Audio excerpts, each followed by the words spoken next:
बस एक निवेदन सबसे करना चाहूंगा, जितने लोग आस्था चैनल पर सुन रहे हैं, जितने फेसबुक पर सुन रहे हैं और जितने बैतुल की पावन धरा पर श्रवण कर रहे हैं, उनसे एक बात कहूं। 1 रुपए कमा रहे हो, 1.25 रुपए खर्च हो रहा है, घर में पैसा नहीं दिख रहा, टेंशन आए दिन आ रहा है, कुछ ना कुछ काम अटक रहा है, बच्चों का जॉब नहीं लग रहा, बेटियों की शादी, बच्चों का विवाह नहीं हो रहा, संतान प्राप्त नहीं हो रही। शिव महापुराण की कथा कहती है मीरा बावरी हो गई, कर्मा बावरी हो गई, नामदेव, तुकाराम, रामकृष्ण परमहंस, चैतन्य महाप्रभु, भारत की भूमि के जितने साधु, सन्यासी, तपस्वी, साधक, उपासक, संत, महात्मा, ये सबको पागलों की गिनती में गिना गया। और शास्त्र के हम भी कहते हैं जितने साधु, सन्यासी, तपस्वी, साधक, उपासक, जितने कथाकार, जितने भगवान की भक्ति में डूबने वाले, जो भगवान की भक्ति में रम रहे हो, भगवान की सुमन में रम रहे हो, वो सब की सब पागलों की गिनती में आते हैं। कथा बाचने वाले भी पागल, कथा सुनने वाले भी पागल। समझदार तो वो है जो कथा हमें आती नहीं है, समझदार वो है जो कथा सुनना पसंद करते ही। अभी कोई हमारा बुढ़ापा है,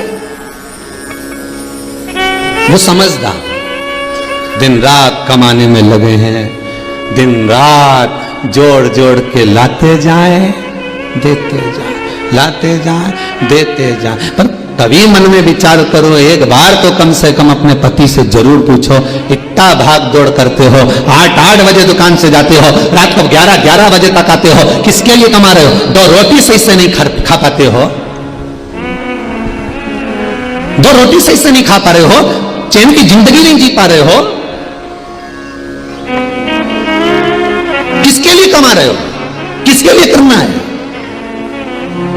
पति कहेगा पत्नी के लिए, बच्चों के लिए, इनको आगे बढ़ाने के लिए, बस यही इनको बढ़ाना है, इनको आगे बढ़ाना है, इनको बढ़ाना है। सोच सोच के टेंशन ले लेके शुगर हो गई, भूखे दे दे के बीपी ऊंचा नीचा हो गया, नींद नहीं आ रही तो आंखें के नीचे कालापन आ गया, रात के घबराहट भी हो है। डॉक्टर साहब के पास गए तो के डॉक्टर साहब बड़ी बुरी हालत है, हो क्या रहा है? सब कुछ हो रहा है, फिर बस शरीर साथ नहीं दे रहा। आपको लगता है कि पितृदोष बहुत है, 1 रुपए कमा रहे हो, 1.25 रुपए खर्च हो रहा है, घर में पैसा नहीं दिख रहा, टेंशन आए दिन आ रहा है, कुछ ना कुछ काम अटक रहा है, बच्चों का जॉब नहीं लग रहा, बेटियों की शादी, बच्चों का विवाह नहीं हो रहा, संतान प्राप्त नहीं हो रही, कहीं आपको लग रहा है कि पितृदोष है? किसी पंडित जी ने आपको बता दिया कि पितृदोष है, तो आप घबराना नहीं है अपने को कोई कहीं जाने की जरूरत नहीं कि पितृदोष है तो मेरे को कहीं जाना पड़ेगा, मैं क्या करूं, तो बहुत भारी पितृदोष है, ऐसा कुछ नहीं करना। गंगा का जल लीजिए और गंगा का जल भरकर 1 कलश, श्राद्ध पक्ष के 16 दिन 1 कलश में थोड़ा सा गंगा जल डालकर, लोटे में पानी भर, कलश भर में जल भरकर 1 ढक्कन उसमें गंगा जल डाल दीजिए, 2 सफेद फूल उसमें पटक दीजिए और दरवाजे के पास में कहीं पर भी थोड़ा सा स्वस्तिक बनाकर उसको रख दीजिए। 16 दिन रखो, प्रतिदिन एक रखो और उसका पानी पूरे दरवाजे पर छींट दो, फिर रखो, फिर दरवाजे पर छींटो। कैसा भी पितृदोष होगा, गंगा महारानी उस पितृदोष को समाप्त कर देती है, क्योंकि शिव के साथ निवास करती है, शंकर के साथ वो रहने वाली है। कोई साधारण है गंगा? गंगा जब चलती है तो शिव से आज्ञा लेकर जाती है कि मुझे ये लेने आया है। गंगा शंकर से आज्ञा लेकर जाती है कि ये मुझे ले जा रहे हैं, ये मुझे लेने के लिए आए, मैं इनके साथ जाना चाहती हूं, मैं जाऊं। तब शिव आज्ञा करते हैं, क्योंकि शंकर ने तो अपनी जटा में भर लिया। फिर भागीरथ महाराज ने तप करा था, केदारताल कथा में वर्णन किया, जहां वापिस तप करा केदारताल, फिर तप करा। क्या चाहती हो? गंगा कहती है भागीरथ जी के कुल को तारना है। एक जटा का केश खोला, गंगा निकल कर चलती वहां से। पूछेंगे शंकर कहां गई? आपके साथ रह गया कोई व्यक्ति और बिना पूछे चले जाए, कोई श्रेष्ठता है क्या? ढूंढोगे कि नहीं ढूंढोगे? गया कहां? क्या बात है, दिख नहीं रहा है, गया कहां पर है, ये किस जगह पहुंच गया है? ये पूछना तो पड़ेगा कि आखिर गया कहां। गंगा जब चलती है तो पूछ कर जाती है। जब जब किसी नदी का जल भरकर लाओ,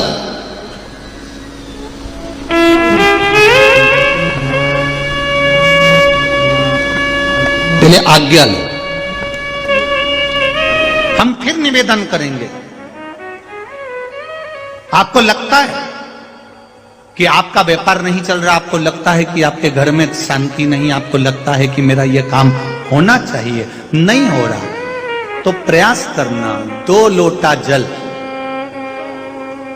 घर से लेकर जाइए, एक के ऊपर एक कलश को रख लो, नीचे 5 बेलपत्र, शिव जी के मंदिर में जाकर सबसे पहले बेलपत्र चढ़ाओ, फिर 1 लोटा जो सबसे ऊपर रखा हुआ है उसका पानी शिव जी को चढ़ा दो। दूसरा लोटा जो लेकर गए हो वो जल बेलपत्री के पेड़ के नीचे चढ़ा दो।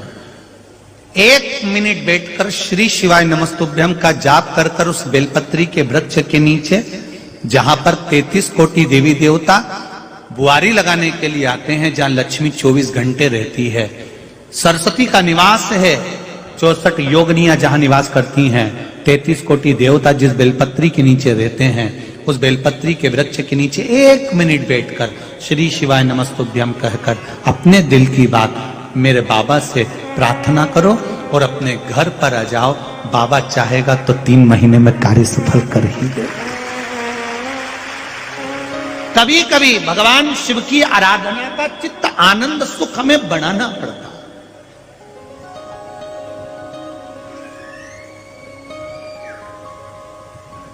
जाओ शिव मंदिर में थोड़ा विश्वास लेकर, थोड़ा भरोसा लेकर उसके मंदिर में जाते रहो। वो कभी भी शंख बजा देगा, कभी भी जल वृष्टि कर देगा, कभी करुणा की वृष्टि कर देगा। ये मत सोचना कि आप शंकर जी के मंदिर में जा रहे हो, ये कभी विचार मत लाना कि आप शिव के मंदिर जा रहे हो।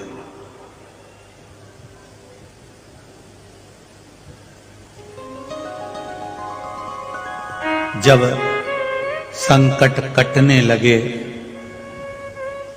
मिटने लगे कलेश, तब समझ जाना कि तुम्हारे दिल में शिव ने कर लिया प्रवेश। तब समझ जाना। संकट कटने लगे, तकलीफें कटने लगे, दुख कटने लगे, 1 लोटा जल चढ़ाते चढ़ाते तुम्हारा मन शिव में रमने लगे। शिव महापुराण की कथा ये लाखों भक्त जो श्रवण कर रहे हैं, आस्था चैनल के माध्यम से, फेसबुक यूट्यूब के माध्यम से, चाहे या दिल जब शिव से जुड़ने लगे, महादेव से जब मन लगने लगे,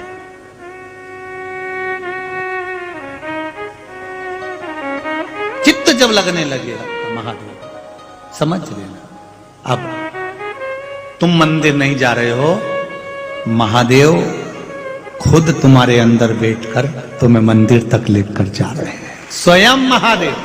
आपको पहले भी कथा में कहा, जब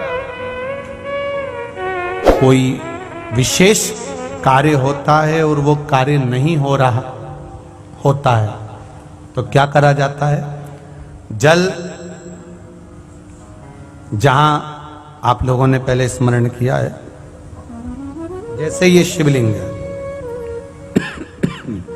ये जलाधारी है, ये जल यहां से गिर रहा है, वो स्थान।